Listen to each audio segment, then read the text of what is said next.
Our next presenter is Dr. Leonard Lye. Dr. Leonard Lye is a professor in the Civil Engineering Department, and he is currently in the second term of Associate Dean Graduate Studies in the Faculty of Engineering and Applied Science. In addition to his regular administrative duties, he has graduated over 30 master's and PhD students and has over 130 publications in his areas. Dr. Lye has won hundreds of awards, and we're all going to be here by the end of the day if I want to list all of them. So, and Dr. Lye has been with Memorial University since 1988, which is great. So please join me welcoming Dr. Lye from the Faculty of Engineering. I stole your joke. He knows how to exaggerate, of course. Okay, so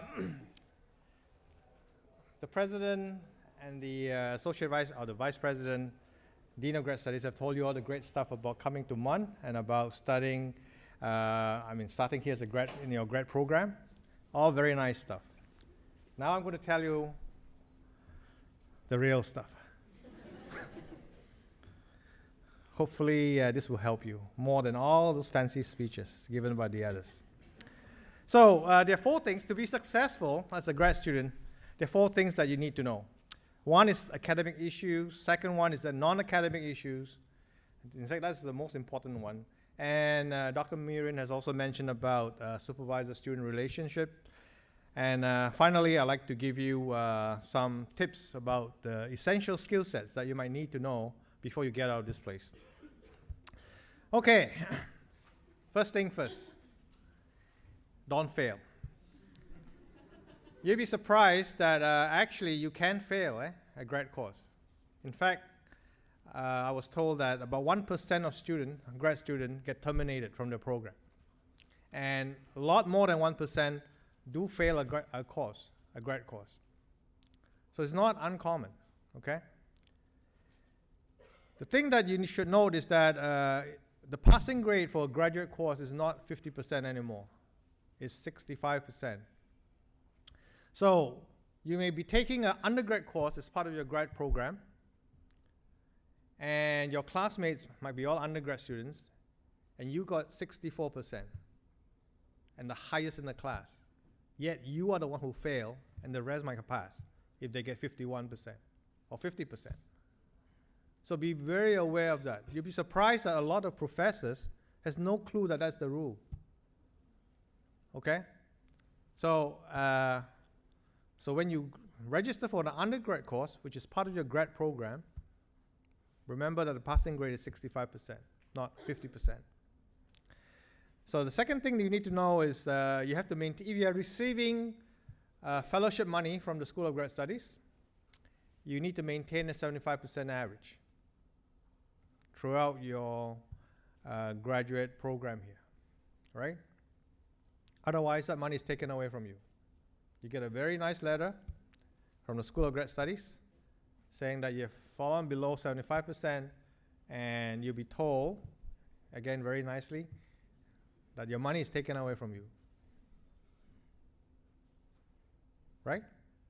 And Carol is the one who will write me a nice letter, or write whoever your grad officer is, that nice letter. So 2 things to remember. Make sure you pass, and the second thing is that if you want to continue receiving fellowship money, you have to get more than 75% average, okay? Another thing to remember is when you register for a grad course, ask yourself, do you have the background to take the course? In some cases, you may not have the background. You may have graduated from a system that doesn't cover exactly the kind of material that's required for the grad course. And in that case, you may need extra help, find a tutor, talk to the prof. You might have to drop out from that course and maybe take an undergrad course or something, okay? Now, so the thing that you need to remember is that if you look in the calendar, which I'll tell you in a while, you're allowed to drop courses, right? There's a deadline for dropping courses. So you have quite a few weeks to figure out whether your background is suitable for a particular course. If it is not, if you are really struggling and you think you're going to fail, drop the course. Otherwise, like I said, you might fail. And worst of all, you might be terminated. Okay. Any questions about that? No? Okay. Next thing is, how many courses do you need? Now, in some programs, they're like, you might have to take 20 courses, like in the MBA program, right? In a research master's program, for example, in engineering, you need 4 courses. In some places, 5. Some might be 3, some might be 2. All depends. So you need to find out exactly how many you need. But usually those are minimum numbers, okay? Your supervisor might want you to take more courses to make up some background or something. So it could range from 2 to 10 to 20. All depends on your program. The thing to remember is that grad courses are quite different from undergrad courses. Some grad courses, for example, my course that I teach, it might be equivalent to 3 undergrad courses, in terms of the amount of work that you need to put in. For some grad courses, it might be very similar to an undergrad course. So you might be able to take like 5 courses in a term. It might be possible, okay? But in some program, you may have to just take 2, maybe 2, at most 3. You have to pace yourself. You need to know what your limits are, right? Especially in the first term. Everything is new to you. And if English is not your first language or even your second language, it could be quite a challenge to absorb all the material in 3-4 months. If you take more than 3 courses, it's tough. Okay. So don't be too ambitious sometimes when in terms of number of courses. Okay. Have a study plan. It's very important that you do a schedule of the term, and then know when to study what, right? If you don't know how to do one, find help on how to do a study plan. Some of you may be out of school for quite a while. You may have no clue like how to study again, right? So you need to learn how to study again, especially in a new environment, in a new system. I have a great study plan, right? Which I have followed, all my kids followed. I think it's a very successful plan. So if you want to know my secret, come and talk to me. It's free.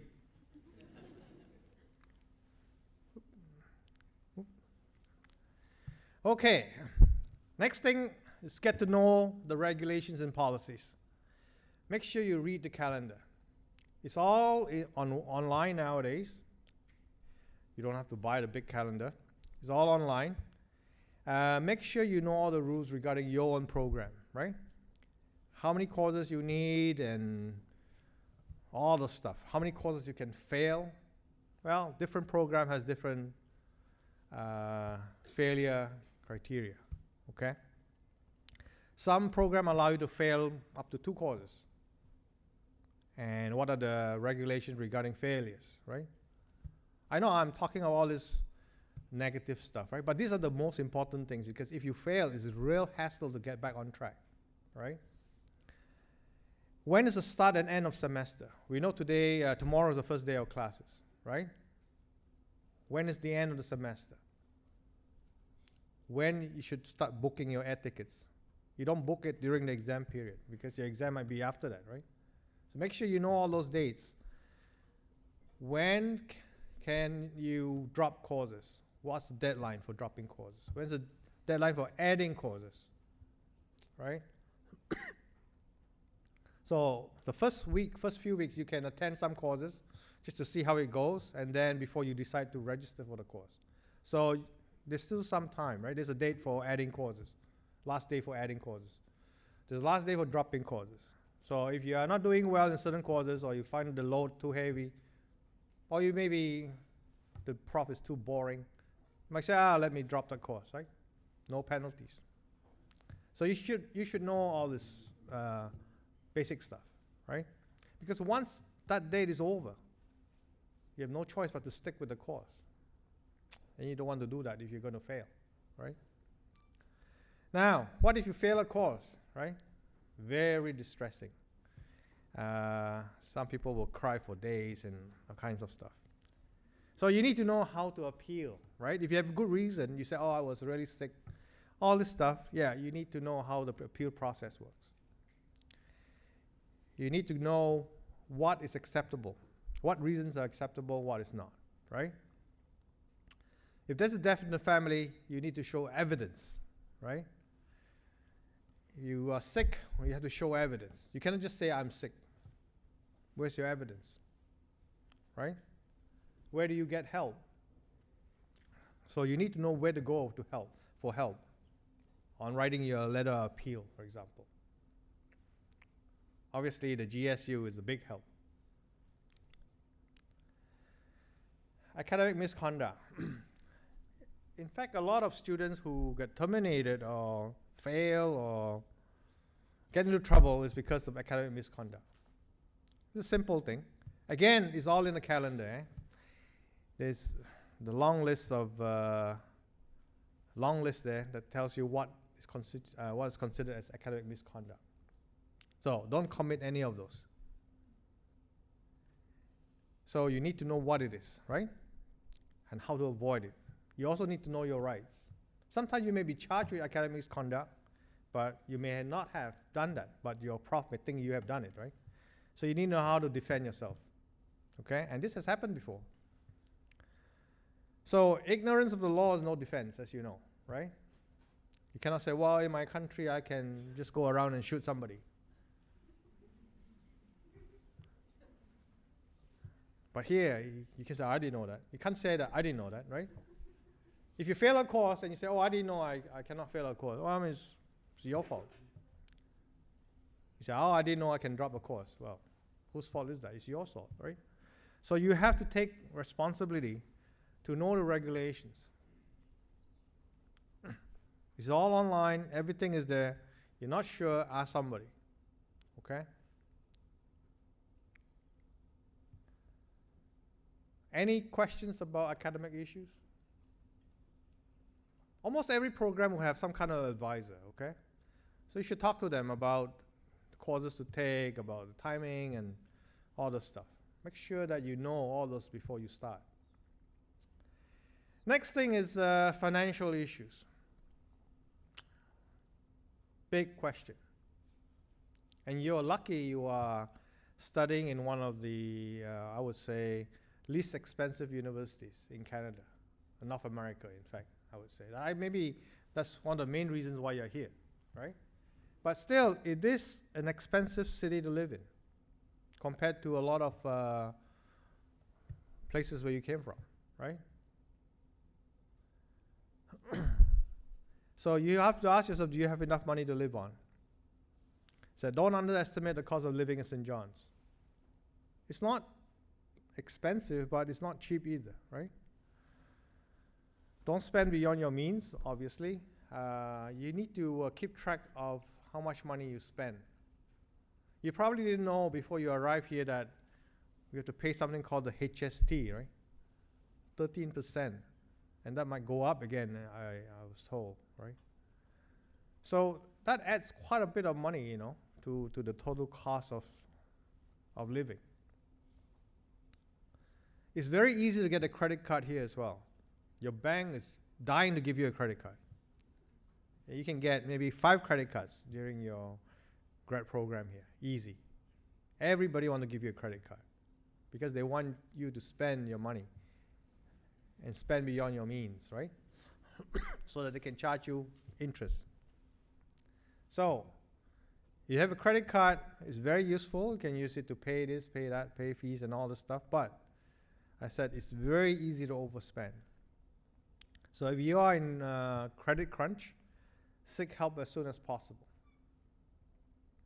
Talk to your supervisor if your supervisor is providing you with funding, or your graduate officer, or SGS. Talk to Carol, maybe she can give you more money.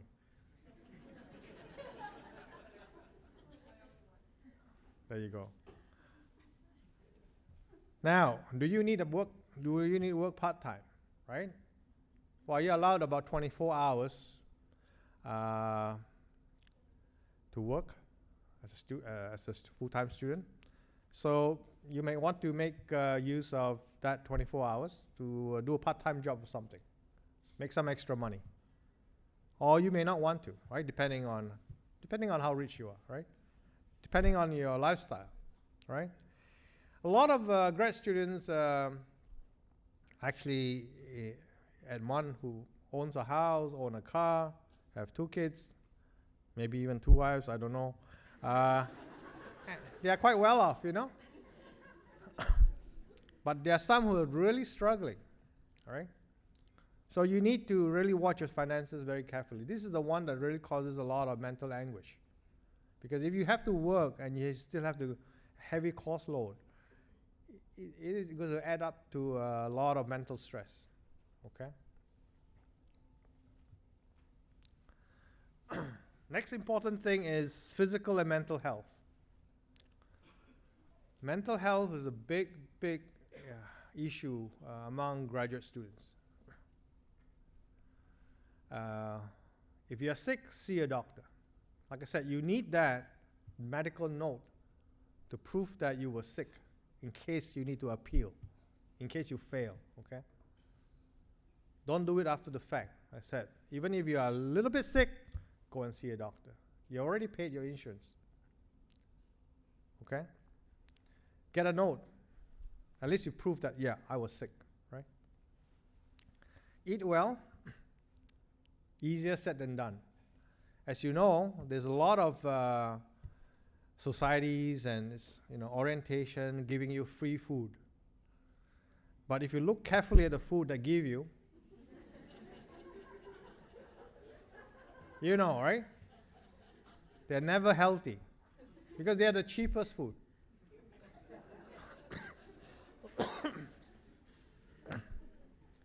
There's a free barbecue after this.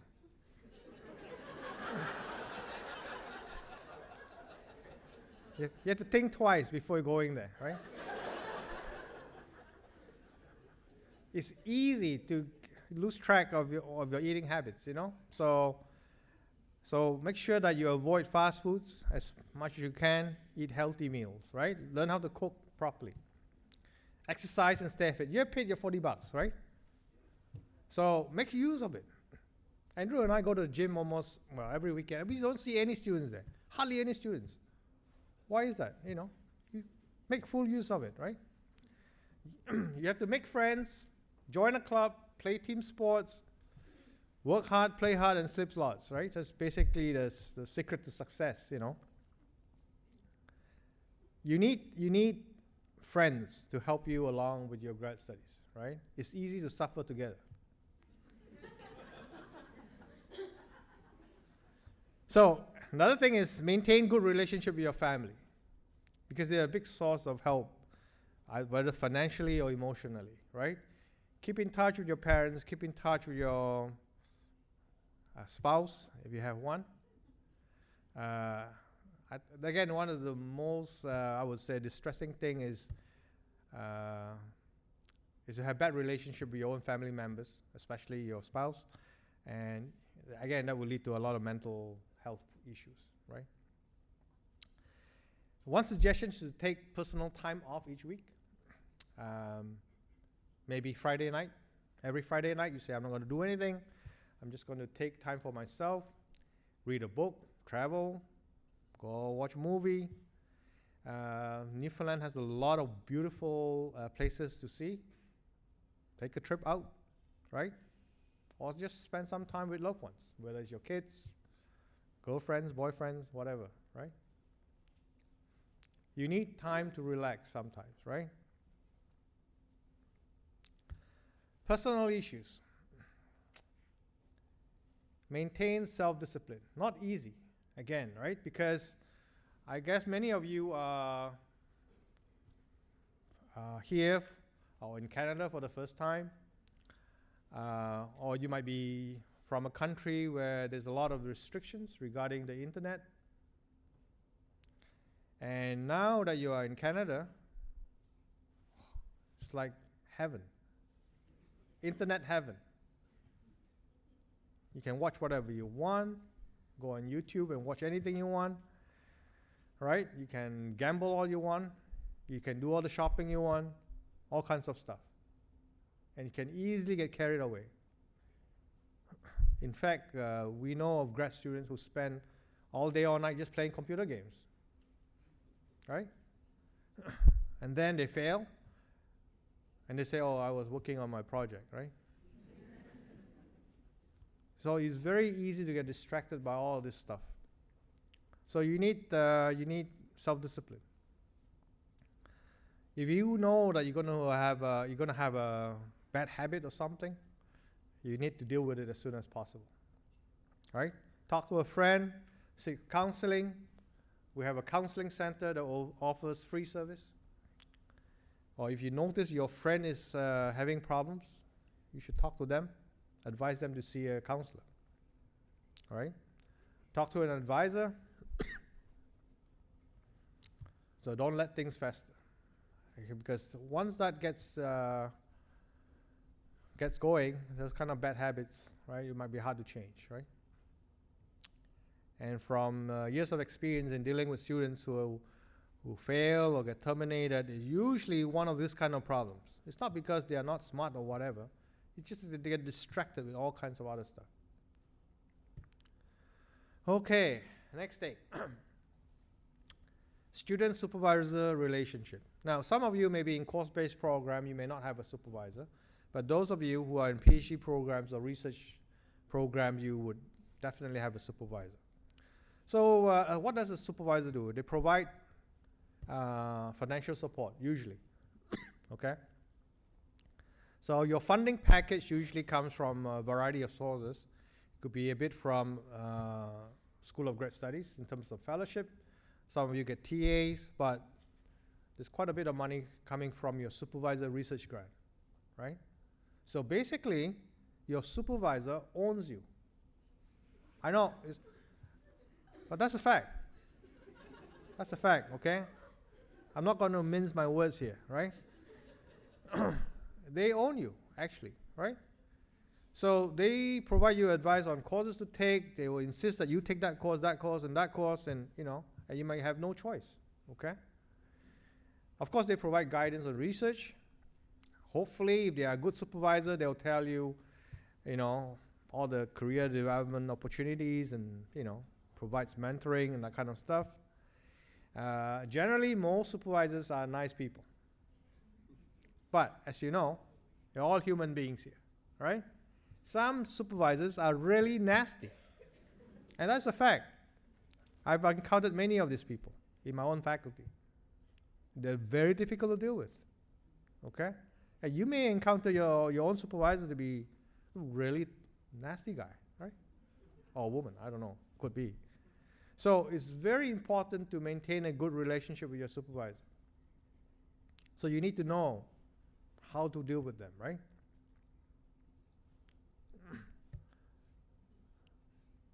From the famous PhD comics,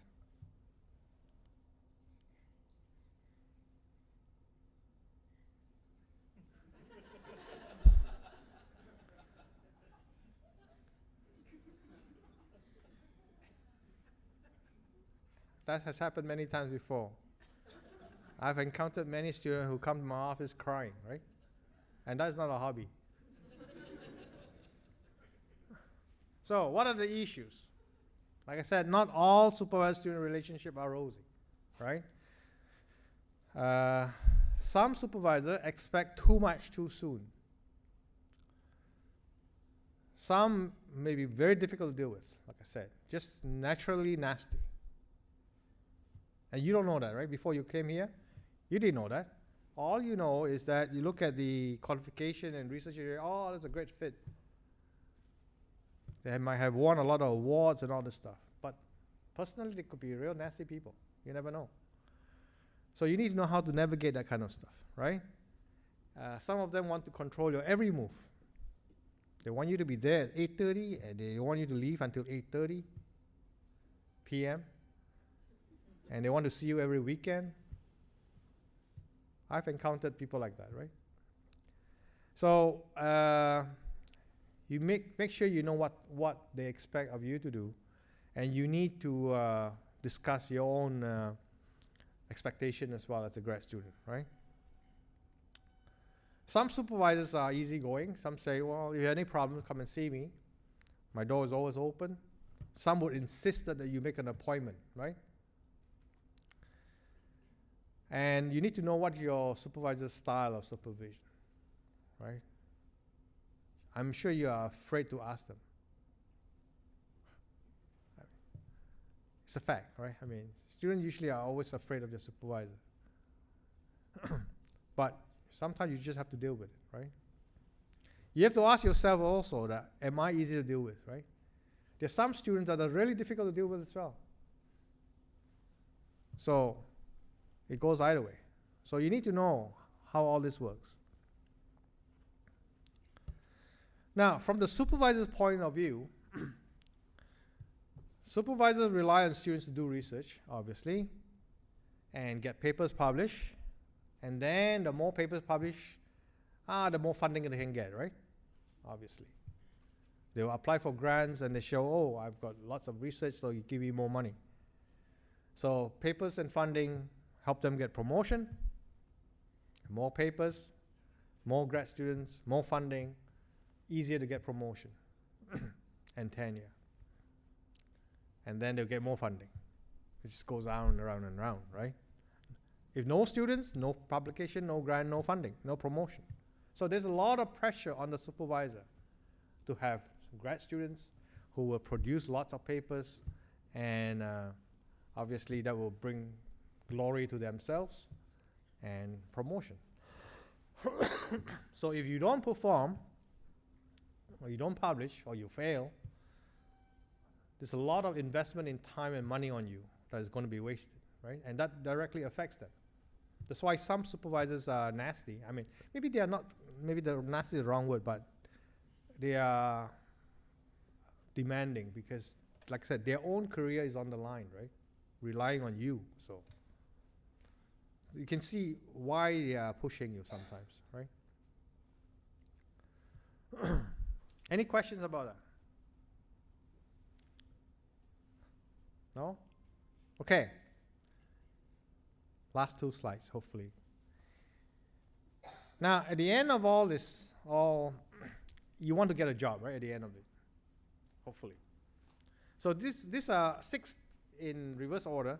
Some of the 6 skills that you hope to develop while you are a grad student here. Number 6 is learn speed reading. It will not make you a genius, but at least it will help you read a lot faster and understand stuff. I was just told that you have a list of 100 books to read for her comprehensive exam. You can't be a slow reader, right, if you want to read 100 books. Now, speed reading, I think, is taught by the counseling center. I think they have a free course, right?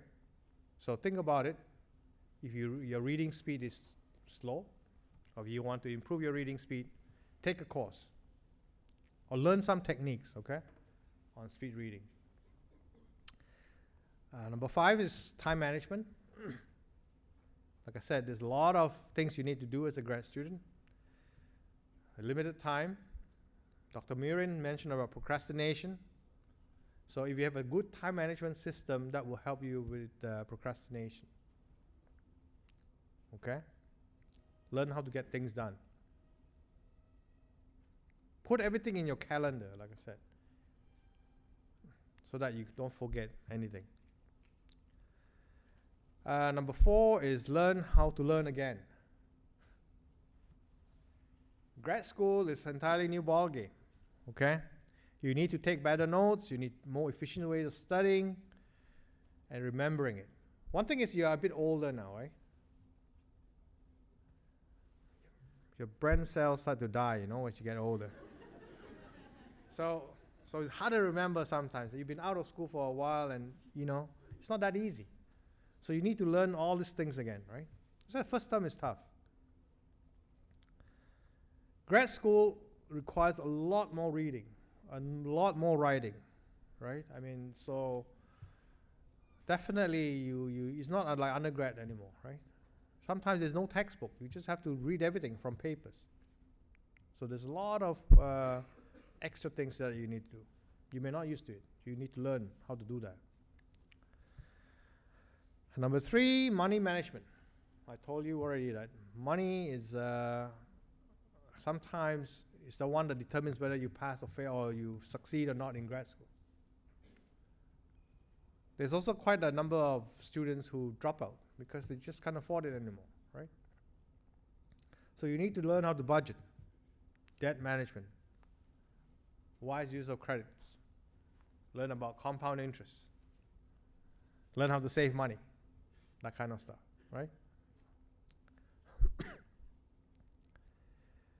Second thing is learn to deal with mental and health issues. Learn how to handle stress. You are easily stressed out, learn how to cope with that. Learn how to do, how to meditate maybe. Play a sport, right? Take up music, listen to music. There are many, many strategies for coping with stress. Again, the counseling center offers all this free advice. A lot of grad students, in fact, have depression problem caused by their supervisor, could be caused by course loads, could be caused by money problems, family problems, many, many issues. So it's not uncommon, right? So again, seek help if you need it. Or you know other people who need it, right? Your friends might need it, you don't know, right? Don't be afraid to ask for help. And all the services are free. Don't worry, don't forget. And I guess the most important thing at the end of the day, you want to get a job, right? So you want to know how to apply for a job, interview for the job, what are the career options, learn networking skills, how to write a letter, and all this stuff. Again, all of this are provided free of charge to you, right? The School of Grad Studies, if you go to the website, you can see that all this extra stuff to help you succeed as a grad student and further on in life is all provided to you for free. It's up to you to make use of it. If you don't, well, I mean, whose fault is it? Don't say I didn't tell you, right? Now you all know about this. It's not a secret anymore. So, where do you find help? So, if you are in trouble,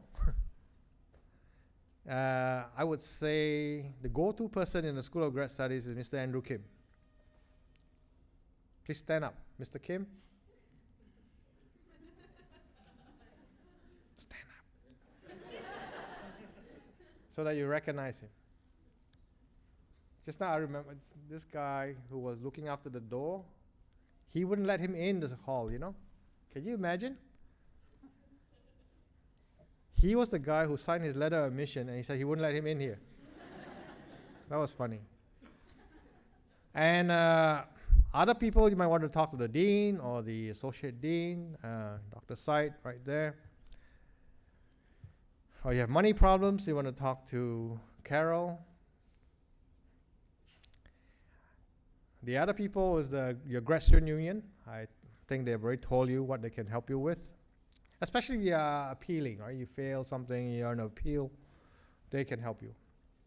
International student advising, if you're an international student, you may want to go to the office to get help regarding, you might have a fight with your landlord or something, they can help you there.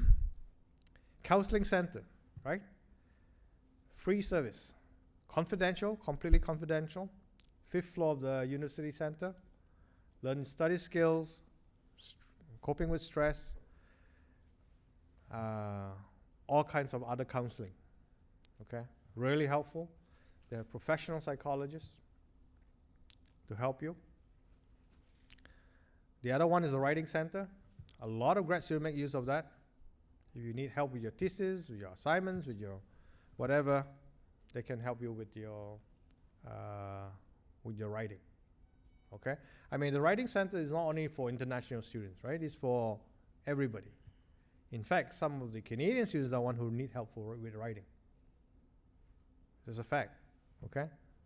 I personally have known cases where this is a local student whose thesis was failed because of poor writing. And he's not even an international student. So, you never know.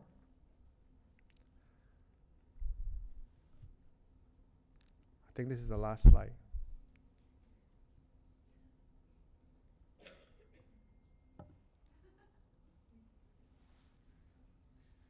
This is a fact.